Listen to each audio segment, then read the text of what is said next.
I'm your host, Jacob Verda. We're on the road. We just got through with some bowl game coverage. They had a field day event with the Children's Center from Houston at the NRG Arena. We got a lot of content from it. We got it on our Instagram. We got some YouTube shorts up. Also, some content on our Twitter. Everything at Verd and Verdict, of course. If you got any questions, I don't know if I have the chat open on this mobile stream actually, so we might have to wait for our stream on Wednesday. We're doing this a little bit at a rough time because I think the event started at 11:30, 12 o'clock, right around our show time. So we had to move. Got to talk to Brian Kelly, got to pick his brain. We got an interview coming out for you soon. Working on uploading that right now. I think it'll be an insightful look into like what they're looking for during this bowl game. How have the young players kind of been progressing?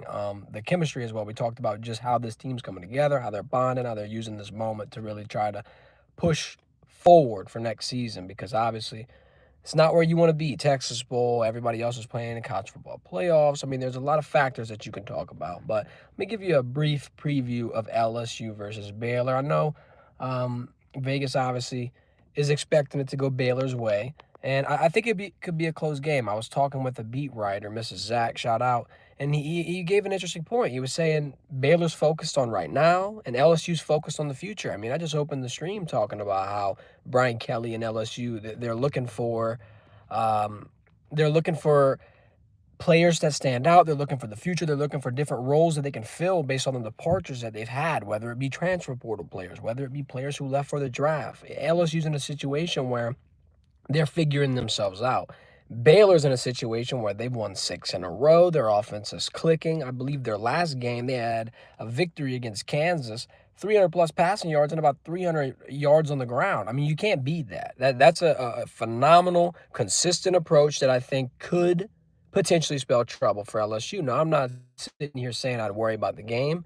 My prediction would be I'll go LSU 27, Baylor 21. I think it could be a touchdown spread. I think LSU could come out victorious. I find it interesting that they're underdog. I'm not gonna lie. I would have put them at pick'em or a slight favorite. I don't know if I would have gave the full lean to Baylor, but I guess it makes sense from that standpoint. Obviously, Dave Aranda is going to be making his first coaching appearance against LSU since winning a national championship in 2019. Real defensive-minded coach. He was our defensive coordinator, and his main focus, I feel like everybody's main focus in this transfer portal is similar, but it's developing talent and trying to have that continuity along the entire team, trying to have the people who have been there for years lead the way and show the new guys what to expect, what to do, not necessarily enter, a portal and try to drag new players into the mix. And I mean, yeah, that's the direction that college football is going in, but it's always interesting to talk to coaches who are taking the opposite approach. We're taking sort of an old-fashioned approach, trying to be similar to, what LSU and Brian Kelly have done through the last 2 years. And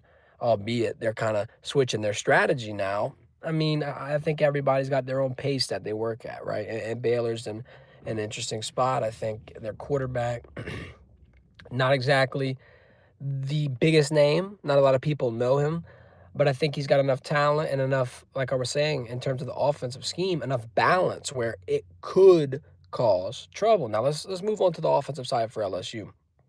Your offensive lines change, and you're going to have 3 new faces in there, or newer faces, right? Because we've seen Paul Mubanga, Tyree Adams, Bo Portland. We've seen them.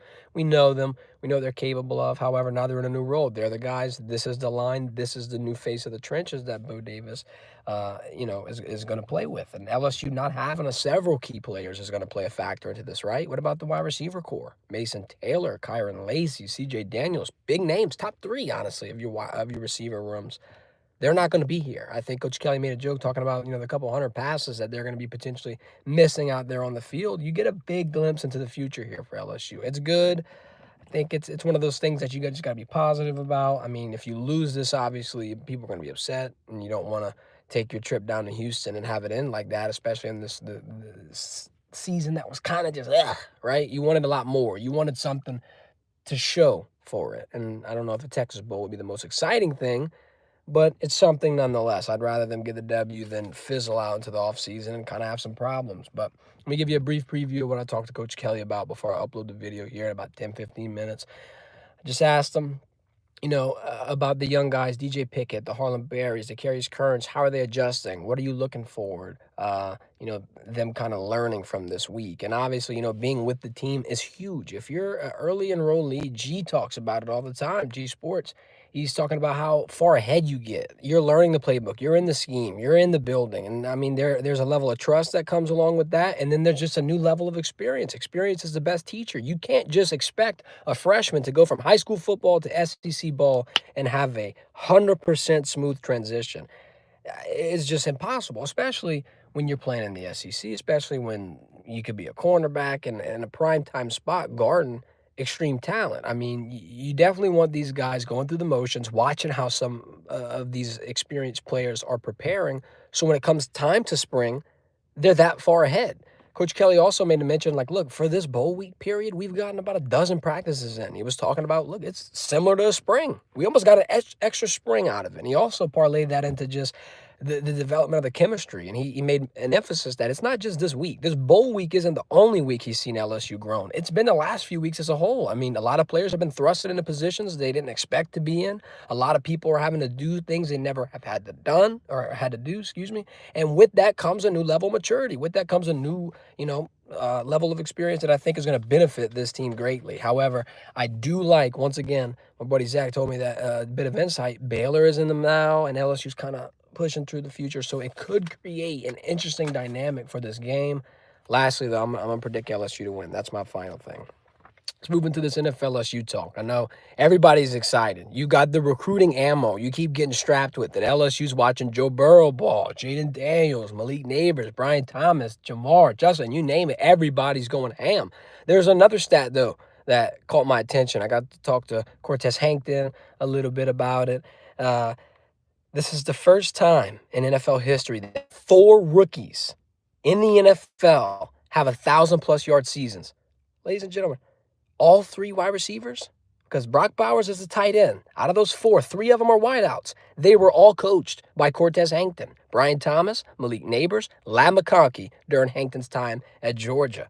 That's a phenomenal stat. That goes to show the pedigree of coaching that Cortez Hankton has. And he's a super nice, humble guy. He was like, no, those are great kids. They got great talent. I was like, Coach, they got a great teacher as well. They got somebody that's going to be able to light that fire in them. I mean, I feel like it goes without saying that he is a very good coach, very good teacher, and I feel like the future of LSU is bright just because the level of talent that they're continuously putting out. It's no mistake. It's not just a fluke. You got Jaden Daniels entering the playoffs. Joe Burrow was first in the NFL to get 250 yards and 3 touchdowns in 8 straight games. How about, let's just look at the stat leaders. 2019 LSU, who was your top 3? It was Joe Burrow, it was Jamar Chase, it was Justin Jefferson. How are they doing now in the NFL? Let's check up. Joe Burrow, number 1 in passing yards. Jamar Chase, number 1 in receiving yards. And Justin Jefferson, number 2 in receiving yards.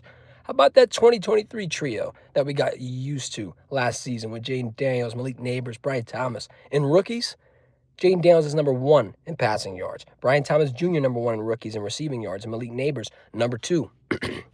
You've got a legitimate case for having the best rookie wideout in the NFC and the AFC, the best rookie quarterback in the NFC, the best, well, hell, maybe even the best quarterback at all in the NFC, and then the best quarterback in the AFC. And by the same token, in Justin and Jamar, you could argue they're the best wide receivers in each conference. I mean, the amount of alumni and the amount of depth that NFLSU is putting out there, there's no question where wide receiver U is, where the destination is in terms of development. There can be some other destinations if you're looking for monetary value or maybe, even playing primetime games. Maybe some other schools like Ohio State probably get in that noon slot or that primetime a little bit more. I don't know. There is some locations that I might give a little bit of benefit of the doubt to. But if you're looking to play on Sundays and succeed and hit your potential and be one of those names like a Burrow, Justin, Jamar, it's a no-brainer. The 3 letters, the global brand that has continuously put out NFL-level talent. I don't think it's a discussion at this point. It's definitely wide receiver U. I mean, since 2000, they've had 25 wide receivers drafted. No other school has seen that. And then the level of talent that you have. I mean, Brian Thomas Jr., one of 4 wide receivers ever in their rookie season to get 1,100 yards and 10-plus touchdowns. You know who the other 3 people were? Odell Beckham, Jamar Chase, and Randy Moss. 3 of the 4 are from LSU. Now, I'm not trying to make my recruiting point and just say, oh, you have to come to LSU to succeed. See, you can hit your potential and hit your stride at other spots. But it's just interesting to continuously watch records be broken, names be called, and a nice trend be made over and over and over to the three letters in Baton Rouge, LSU. I think this is good recruiting ammo. I think as the college football world gets a little more used to NIL, as I'm sure regulations as the revenue sharing gets incorporated, I think they're going to be able to figure it out a little bit more. Have the development side already figured out. Most schools only have the monetary side figured out. They only have the pitch figured out. They don't have the development figured out. They don't have the alumni network and the amount of NFL stars that LSU has. That's the hardest part to figure out, ladies and gentlemen. If you get the money side figured out, as they've been doing over the last 2 months, you're in a completely different spot. I think LSU's right on the cusp of having something really special. If you win or lose this bowl game, it's not a deflation of the tires. It's not going to hurt the LSU bus, so to speak. I think it's going to continue to roll. I think next season, the level of talent that you're returning and the amount of talent that you're adding in the transfer portal, it's turning heads. 24/7 has you as the number one portal class. And if you're not number one, you're top three. You know what I mean? And we always talk about on the show, don't get caught up in the rankings of classes and recruits. Number one, number two, number three are all damn near tied for one. It's 1A, 1B, 1C. It's not much difference. It's tenths of a percent. It's all grades. It's all projections. If you're pulling this many recruits and addressing this many positions of need in a transfer portal, that's all you need to do. You had to replace some talent, and you had to get the guys that you returned back on campus. Harold Perkins, Garrett Nussmeier, Jacobian Guillory is going to be huge. I mean, the fact that LSU's in this situation going up, I feel like it's something that you got to be proud of. It's something that you got to be grateful of, right? Because a lot of people were saying, blow this damn thing up. And I think that would have caused a lot more headache than anything. You're right here. I mean, sure, there's a couple of things left to do. And, I mean, everybody wants to win right now, but you got to be patient. It's a process. You're in year 3.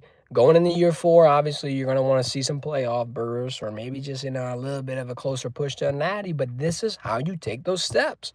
Sometimes you just got to go through the mud with your guys, get that much better, return them. Y'all are experienced now. We know what to expect. We got our coaching staff together. I trust them. I think we'll get a good taste of it tomorrow. We'll obviously be on site.